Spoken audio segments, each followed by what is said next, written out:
సమూయేలు మొదటి గ్రంథము 21వ అధ్యాయము.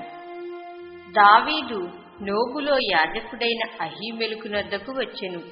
అయితే అహీమెలకు దావీదు రాకకు భయపడి, నీవు ఒంటరిగా వచ్చితివేమని అతనిని అడుగగా, దావీదు, రాజు నాకు ఒక పని నిర్ణయించి నేను నీకాజ్ఞాపించి పంపిన పని ఏదో అది ఎవరితోనైనను చెప్పవద్దనెను.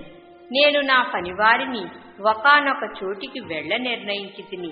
నీ యొద్ద ఏమి ఉన్నది? 5 రొట్టెలు కాని మరేమియూ కాని ఉండినేడలా అది నాకిమ్మని యాజకుడైన అహీమెలకుతో అనగా, యాజకుడు, సాధారణమైన రొట్టె నా యొద్ద లేదు. పనివారు స్త్రీలకు ఎడముగా ఉన్నవారైతే ప్రతిష్ఠితమైన రొట్టెలు కలవని దావీదుతో అనెను. అందుకు దావీదు, నిజముగా నేను బయలుదేరి వచ్చినప్పటి నుండి ఈ 3 దినములు స్త్రీలు మాకు దూరముగానే ఉన్నారు.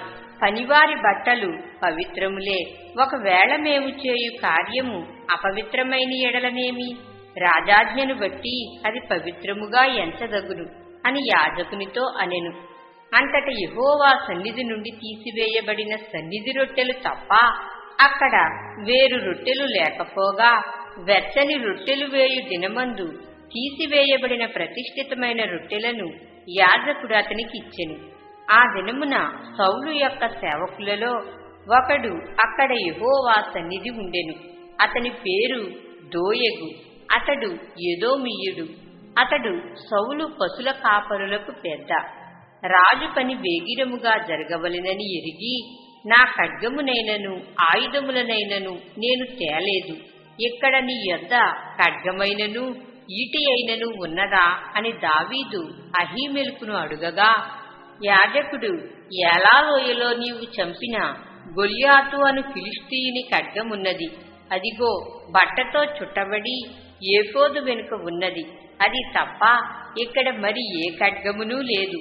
దాన్ని తీసుకొనుటకు నీకిష్టమైన ఎడల తీసుకునుమనగా, దావీదు, దానికి సమమైనదొకటియూ లేదు, నాకిమ్మనెను. అంతట దావీదు సౌలునకు భయపడినందున ఆ దినముననే లేచి పారిపోయి గాతు రాజైన ఆకీషునొద్దకు వచ్చెను. ఆకీషు సేవకులు, ఈ దావీదు ఆ దేశపు రాజు కాడా?